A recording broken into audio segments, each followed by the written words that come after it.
Hey, how's it going? My name is Cedar. Today I want to give you a quick video today, guys, about what to do when you got those winter weeds. You may have put down a pre-emergent of some sort to keep the weeds from coming back come springtime, but as you know, nothing's perfect, and you might get some weeds coming up even in the winter time, especially down here, Texas. We got some warmer weather. It makes those weeds come up, even just a few of them. So today I'd like to show you a little bit, just getting the leaves off first, and then spraying something that'll keep those weeds in control.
The next few videos, hoping to share a little bit more about the history of my lawn with this last year as we've really gotten into it.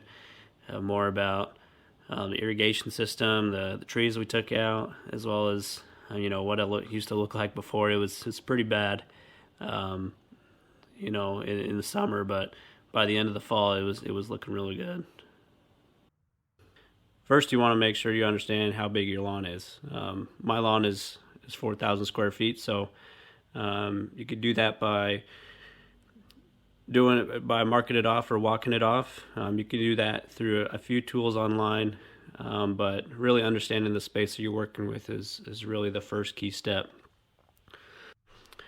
All right, so for this spray, I want to share a little bit more about my equipment as well as the things that we're going to put down on the lawn. So you can see you got this 24-volt backpack sprayer. Good size. My lawn is about 4,000 square feet, give or take. About 100 square feet.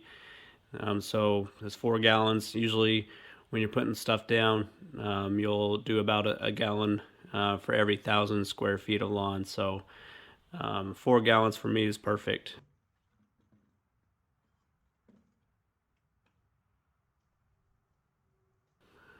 Next, want to make sure that you're doing accurate measuring. I have a 5-gallon bucket here that I've marked off a line. You can tell kind of in the photo above the exclamation point, a mark where I've marked off 4 gallons to make sure I'm staying accurate.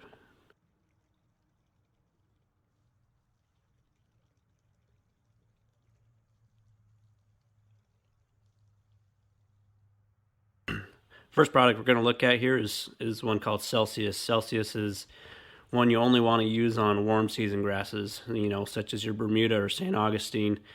If you got some weeds going on in there, it's a post-emergent, great on most broadleaf weeds. Most of your weeds, aside from even it'll have some impact on some grassy weeds. You want to make sure you're reading the label. Reading the label is key to all these to make sure you're not overusing The second one is called Outrider. It's the same product as Certainty or Sedgehammer, very similar, same active ingredient. It's usually those for more of your grassy type weeds, like nutsedge or other weeds like that you got going on. And you don't need a lot of these. You just see a little bit going in there, but that's really all that you need for my size of lawn. Again, label is important. Next, I put some dye in there just to see where I'm spraying. Really helps you to see how you're applying the product and where, to make sure you're not over applying in a certain area or under applying, I guess, too. And next, I got some Seismic CS, just a general pesticide to help keep any critters that might be coming away or coming close to the house, especially as the warmer weather's coming. Got some, make sure they're staying out. This next one is it's a non-ionic surfactant, a foliar type of application, which means that they're most effective through intake on the plant leaf or plant blade. So you want to make sure that the surfactant is in there to help it not run off the blades, but actually be absorbed directly into the weed itself. Next, I'm using a paddle spinner with this drill. Helps to get the things mixed up. You want to make sure you're doing that for more than just a few seconds, and you're doing it for a few minutes to make sure it's all mixed in there.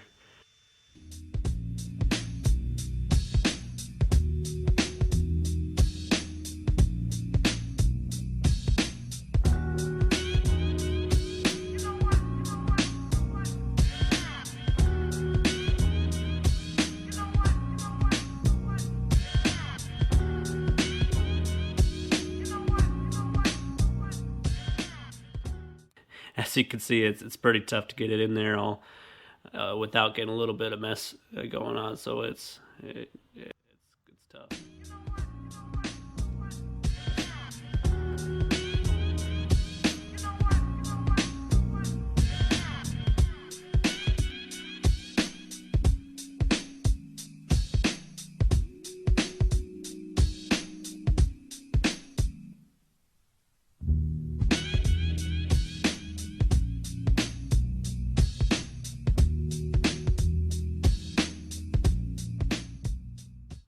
I always try to wipe it off just so I'm not getting too much on my clothes, even though you probably should be wearing gloves.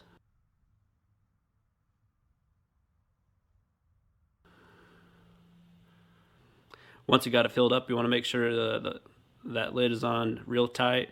Make sure you don't got any leaks. It might be a little messy the first few times you try, but with practice makes perfect. So in a future video I might talk a little bit more about the wand that I have there. It's not the one that comes with the model, but a special one made by an acquaintance of mine that really works well in controlling the flow and the spray of the product. As you spray, you want to make sure you're going in nice even lines, keeping a good steady pace and not stopping and starting too much, but going up straight. This is where the tracker dye is really helpful in seeing where you've gone and being able to see, it washes right off once the next time you run your sprinklers or the next rain you get.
Alright guys, now here you can see what the finished product looks like once you got your spray down. Good even coverage of the post-emergent spray. This will take a little bit to get into effect. Usually Celsius and Outrider or Certainty products like that work best when it's hot, but you know, it may take a few more days than usual to get some visible damage on the weeds. Usually it takes about 7 to 10 days, but with the cold temperatures it may take a few more than that, so be a little patient as you wait to see the weeds disappear. Alright guys, thanks for watching. Please subscribe and hit the like button. This is Cedar, the Lawn Pirate. Hope you guys have a good one.